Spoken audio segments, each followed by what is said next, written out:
Cleopatra by Jacob Abbott. Preface.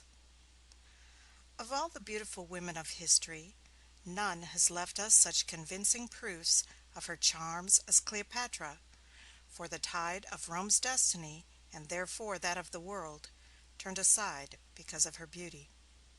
Julius Caesar, whose legions trampled the conquered world from Canopus to the Thames, capitulated to her, and Mark Antony threw a fleet, an empire, and his own honor to the winds to follow her to his destruction.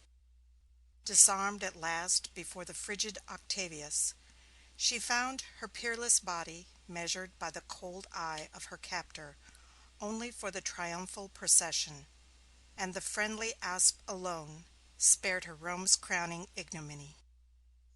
Chapter 1. Valley of the Nile. The parentage and birth of Cleopatra. Cleopatra's residence in Egypt. Physical aspect of Egypt. The eagle's wings and science. Physical peculiarities of Egypt connected with the laws of rain. General laws of rain. Causes which modify the quantity of rain. Striking contrasts. Rainless regions. Great rainless region of Asia and Africa. The Andes. Map of the rainless region. Valleys of the Nile. The Red Sea. The oases. The Siwa. Mountains of the Moon. The River Nile. Incessant rains. Indonation of the Nile. Course of the river. Subsidence of the waters. Luxuriant vegetation. Absence of forests. Great antiquity of Egypt. Her monuments. The delta of the Nile. The delta as seen from the sea. Pelusiac mouth of the Nile. The canopic mouth. Ancient Egypt. The pyramids. Conquests of the Persians and Macedonians. The Ptolemies. Founding of Alexandria. The Pharaohs. The story of Cleopatra is a story of crime.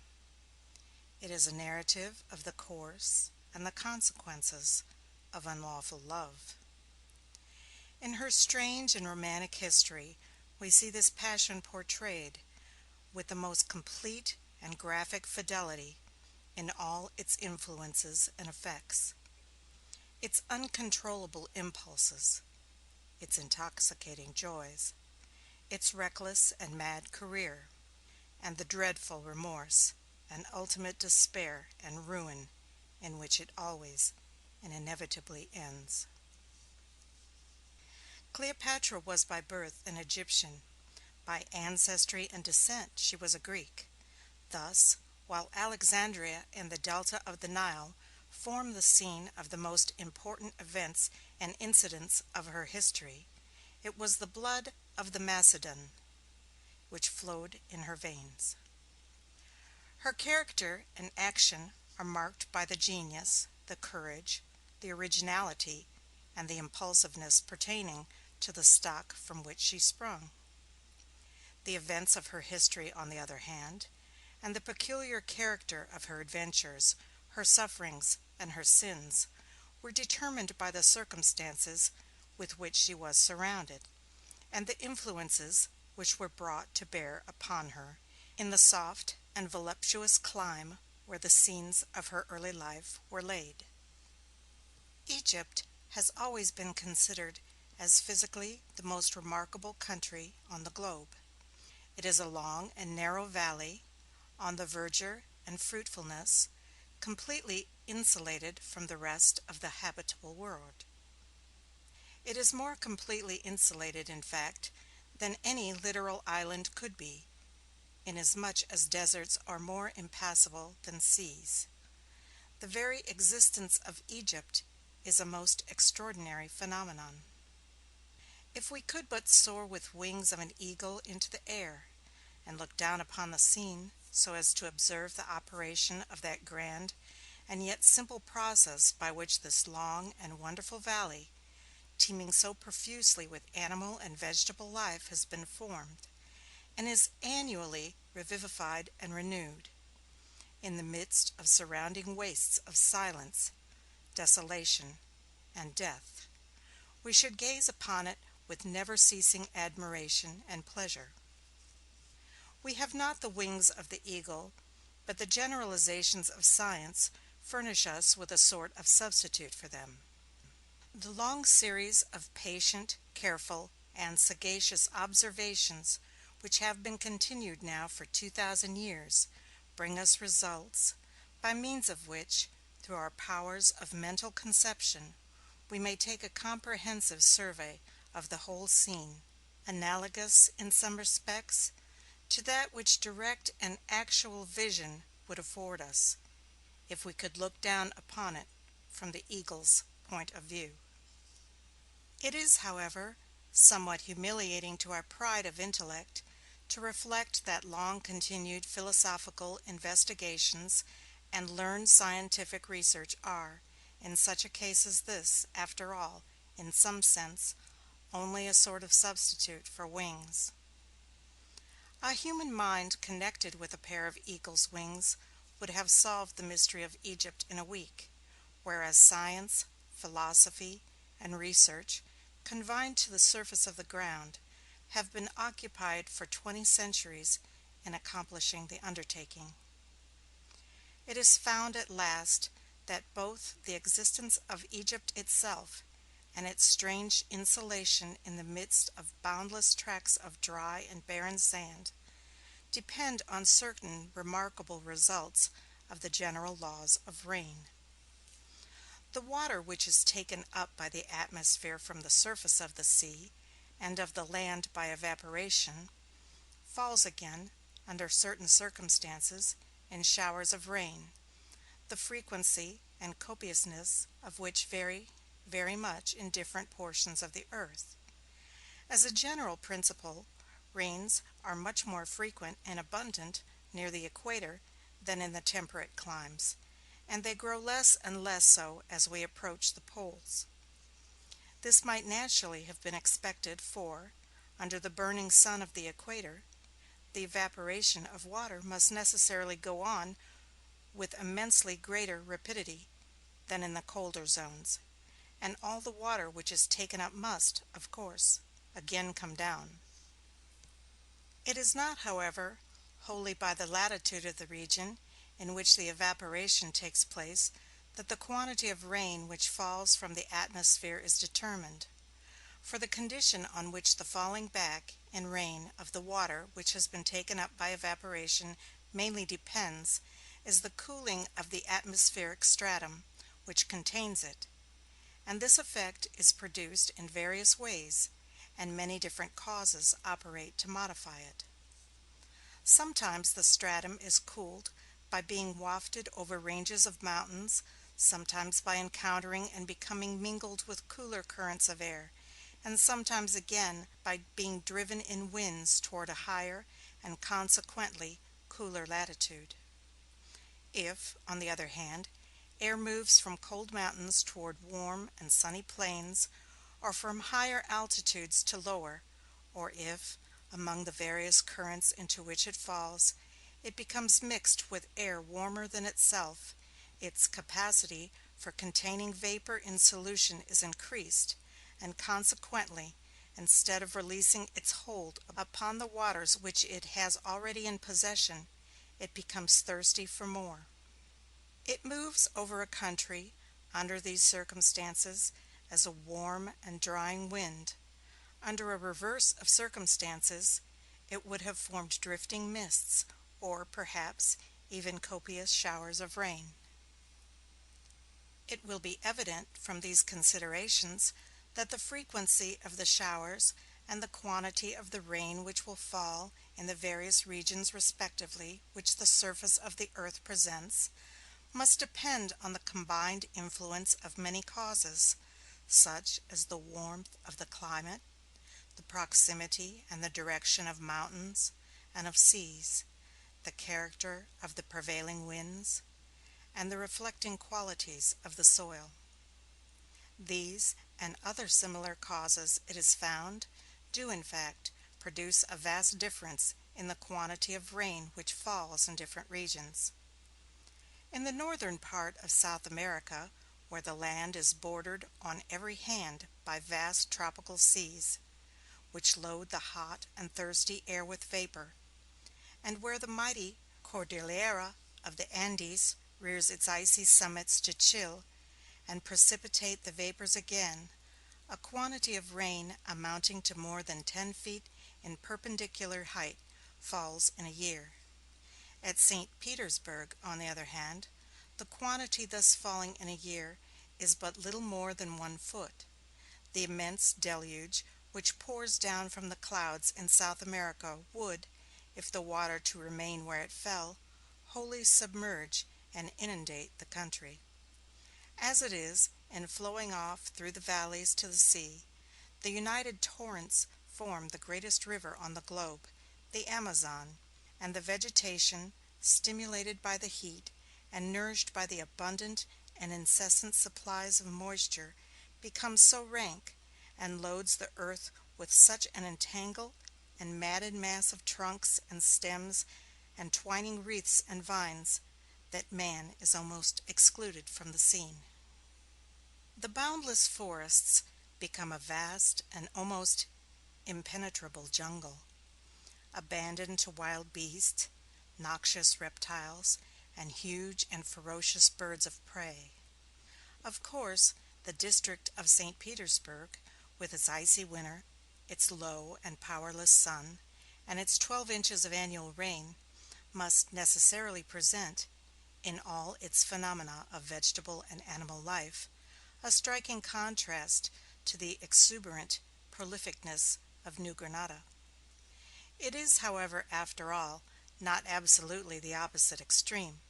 There are certain regions on the surface of the earth that are actually rainless, and it is these which present us with the true and real contrast to the luxuriant vegetation and teeming life of the country of the Amazon.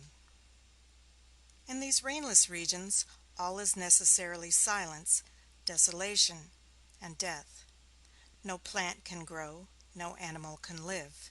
Man, too, is forever and hopelessly excluded. If the exuberant abundance of animal and vegetable life shut him out, in some measure, from regions which an excess of heat and moisture render too prolific, the total absence of them still more effectually forbids him a home in these. They become, therefore, vast wastes of dry and barren sands in which no root can find nourishment, and of dreary rocks to which not even a lichen can cling. The most extensive and remarkable rainless region on the earth is a vast tract extending through the interior and northern part of Africa and the southwestern part of Asia. The Red Sea penetrates into this tract from the south, and thus breaks the outline and continuity of its form without, however, altering or essentially modifying its character. It divides it, however, and to the different portions which this division forms, different names have been given. The Asiatic portion is called Arabia Deserta. The African tract has received the name of Sahara, while between these two, in the neighborhood of Egypt, the barren region is simply the desert. The whole tract is marked, however, throughout, with one all-pervading character, the absence of vegetable and consequently of animal life, on account of the absence of rain.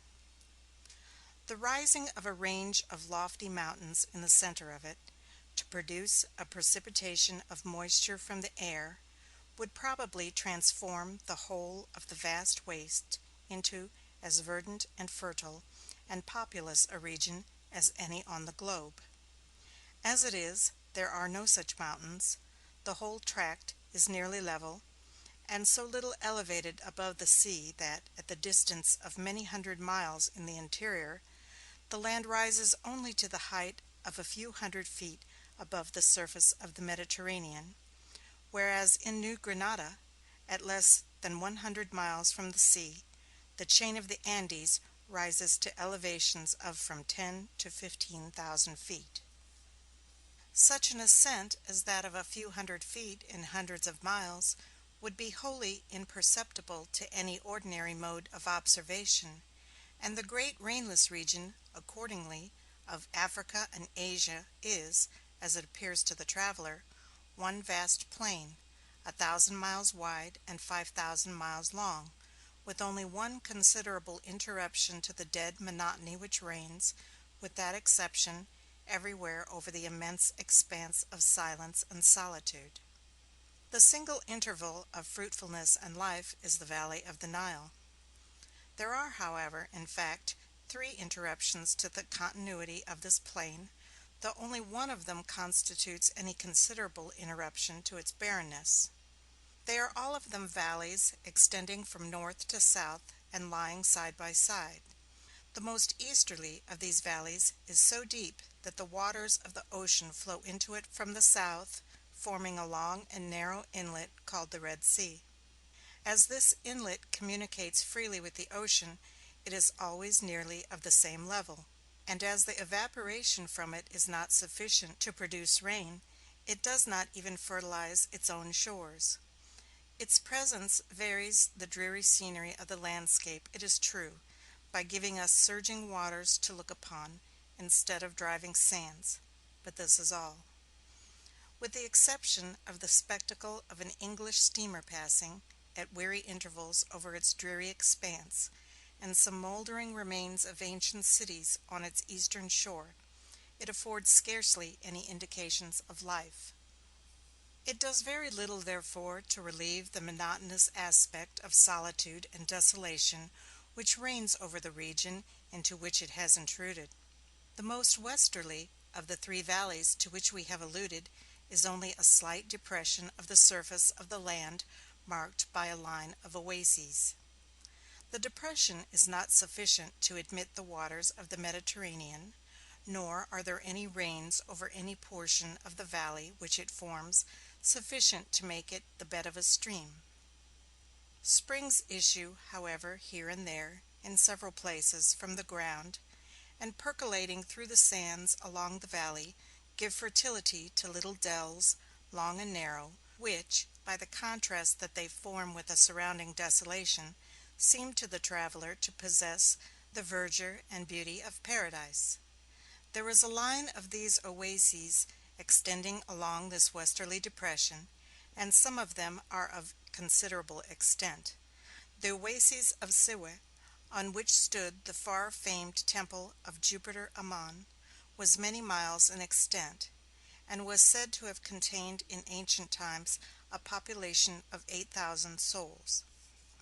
Thus, while the most easterly of the three valleys which we have named was sunk so low as to admit the ocean to flow freely into it, the most westerly was so slightly depressed that it gained only a circumscribed and limited fertility through the springs, which, in the lowest portions of it, oozed from the ground.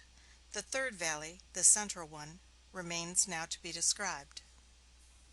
The reader will observe, by referring once more to the map, that south of the great rainless region of which we are speaking, there lies groups and ranges of mountains in Abyssinia called the Mountains of the Moon.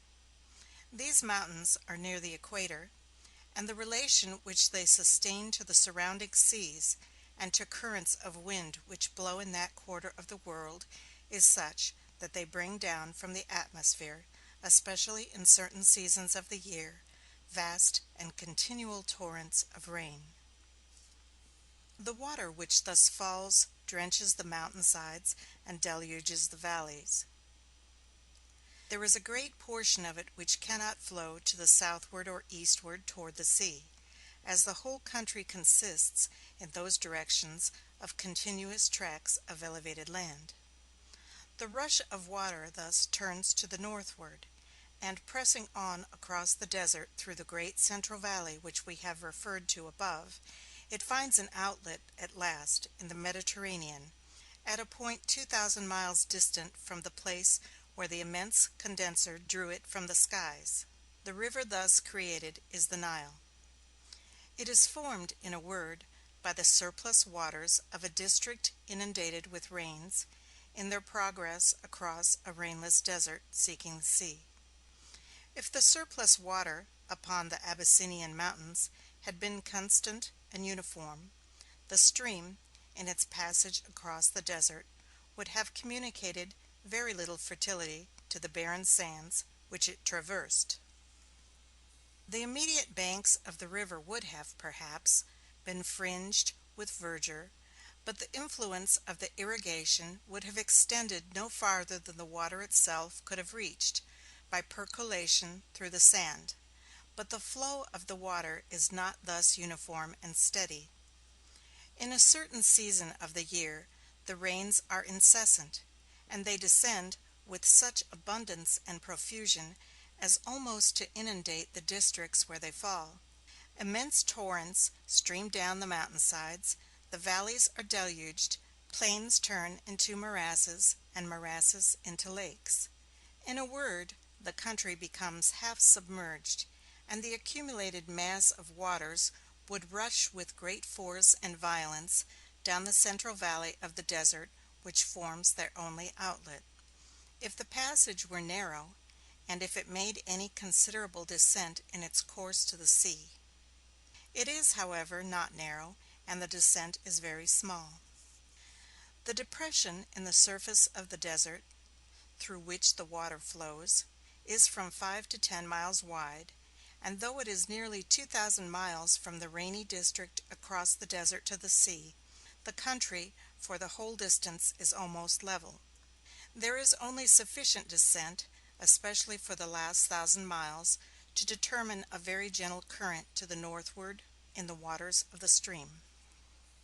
Under these circumstances, the immense quantity of water which falls in the rainy district in these inundating tropical showers expands over the whole valley, and forms for a time an immense lake, extending in length across the whole breadth of the desert.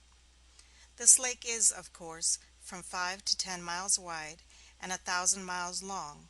The water in it is shallow and turbid, and it has a gentle current toward the north.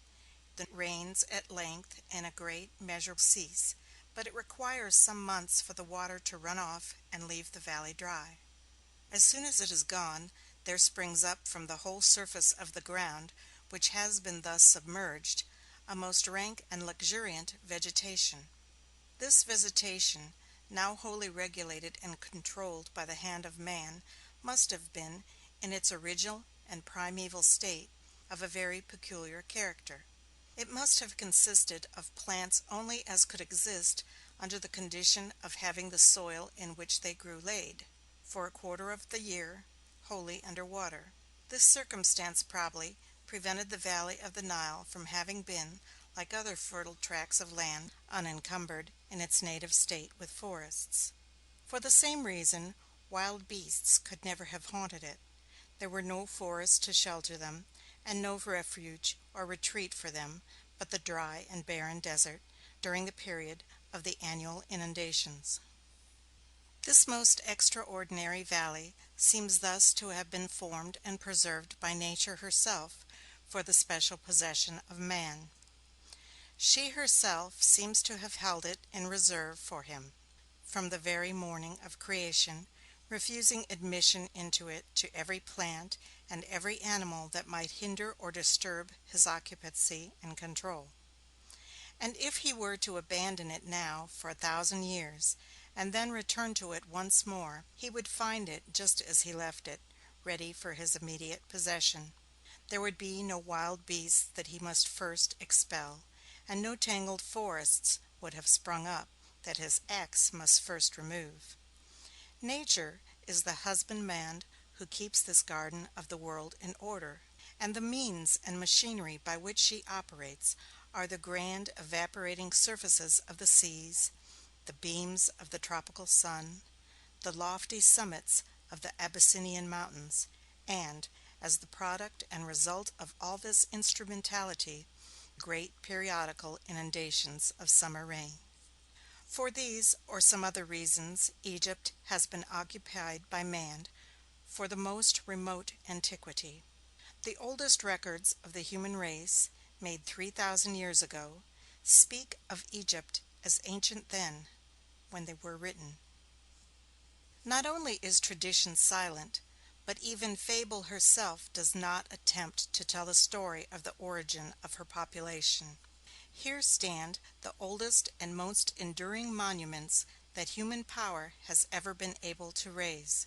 It is, however, somewhat humiliating to the pride of the race to reflect that the loftiest and proudest, as well as the most permanent and stable of all the works which man has ever accomplished, are but the incidents and adjuncts of a thin stratum of alluvial fertility left upon the sands by the subsiding waters of summer showers. The most important portion of the alluvion of the Nile is the northern portion, where the valley widens and opens toward the sea, forming a triangular plain of about 100 miles in length on each of the sides, over which the waters of the river flow in a great number of separate creeks and channels. The whole area forms a vast meadow, intersected everywhere with slow flowing streams of water, and presenting on its surface the most enchanting pictures of fertility, abundance, and beauty. This region is called the Delta of the Nile. The sea upon the coast is shallow, and the fertile country formed by the deposits of the river seems to have projected somewhat beyond the line of the coast, although, as the land has not advanced perceptibly for the last 1,800 years, it may be somewhat doubtful whether the whole of the apparent protrusion is not due to the natural conformation of the coast rather than to any changes made by the action of the river. The delta of the Nile is so level itself, and so little raised above the level of the Mediterranean, that the land seems almost a continuation of the same surface with the sea, only, instead of blue waters topped with white-crested waves, we have broad tracts of waving grain, and gentle swells of land crowned with hamlets and villages. In approaching the coast, the navigator has no distant view of all this verdure and beauty. It lies so low that it continues beneath the horizon until the ship is close upon the shore. The first landmarks, in fact, which the seaman makes, are the tops of trees growing apparently out of the water, or the summit of an obelisk, or the capital of a pillar, marking the site of some ancient and dilapidated city. The most easterly of the channels by which the waters of the river find their way through the delta to the sea is called, as it will be seen marked upon the map, the Pelusiac branch. It forms almost the boundary of the fertile region of the delta on the eastern side. There was an ancient city named Pelusium near the mouth of it. This was, of course, the first Egyptian city reached by those who arrived by land from the eastward, traveling along the shores of the Mediterranean Sea. On account of its thus marking the eastern frontier of the country, it became a point of great importance, and is often mentioned in the histories of ancient times. The westernmost mouth of the Nile, on the other hand, was called the Canopic mouth. The distance along the coast from the Canopic mouth to the Pelusium was about 100 miles. The outline of the coast was formerly, as it still continues to be, very irregular, and the water shallow. Extended banks of sand protruded into the sea, and the sea itself, as if in retaliation, formed innumerable creeks and inlets and lagoons in the land. Along this irregular and uncertain boundary, the waters of the Nile and the surges of the Mediterranean kept up an eternal war, with energies so nearly equal that now, after the lapse of 1,800 years since the state of the contest began to be recorded, neither side has been found to have gained any perceptible advantage over the other. The river brings the sands down, and the sea drives them incessantly back, keeping the whole line of the shore in such a condition as to make it extremely dangerous and difficult of access to man. It will be obvious, from this description of the valley of the Nile, that it formed a country which, in ancient times, isolated and secluded, in a very striking manner, from all the rest of the world. It was wholly shut in by deserts on every side, by land, and the shoals and sandbars and other dangers of navigation which marked the line of the coast seemed to forbid approach by sea. Here it remained for many ages under the rule of its own native ancient kings. Its population was peaceful and industrious. Its scholars were famed throughout the world for their learning, their science, and their philosophy. It was in these ages, before other nations had intruded upon its peaceful seclusion, that the pyramids were built, and the enormous monoliths carved, and those vast temples reared whose ruined columns are now the wonder of mankind. During these remote ages, too, Egypt was, as now, the land of perpetual fertility and abundance. There would always be corn in Egypt wherever else famine might rage.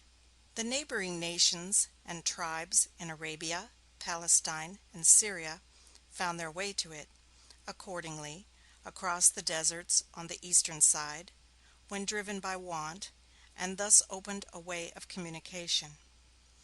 At length the Persian monarchs, after extending their empire westward to the Mediterranean, found access by the same road to Pelusium, and thence overran and conquered the country. At last, about 250 years before the time of Cleopatra, Alexander the Great, when he subverted the Persian Empire, took possession of Egypt and annexed it, among the other Persian provinces, to his own dominions.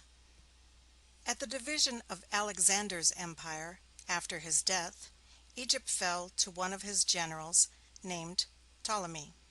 Ptolemy made it his kingdom, and left it, at his death, to his heirs. A long line of sovereigns succeeded him, known in history as the dynasty of the Ptolemies, Greek princes reigning over an Egyptian realm. Cleopatra was the daughter of the 11th in the line. The capital of the Ptolemies was Alexandria. Until the time of Alexander's conquest, Egypt had no seaport. There were several landing places along the coast, but no proper harbor. In fact, Egypt had then so little commercial intercourse with the rest of the world that she scarcely needed any. Alexander's engineers, however, in exploring the shore, found a point not far from the canopic mouth of the Nile where the water was deep and where there was an anchorage ground protected by an island. Alexander founded a city there, which he called by his own name. He perfected the harbor by artificial excavations and embankments. A lofty lighthouse was reared, which formed a landmark by day, and exhibited a blazing star by night to guide the galleys of the Mediterranean in. A canal was made to connect the port with the Nile, and warehouses were erected to contain the stores of merchandise. In a word, Alexandria became at once a great commercial capital. It was the seat, for several centuries, of the magnificent government of the Ptolemies, and so well was its situation chosen for the purposes intended that it still continues, after the lapse of 20 centuries of revolution and change, one of the principal emporiums of the commerce of the East. End of chapter 1.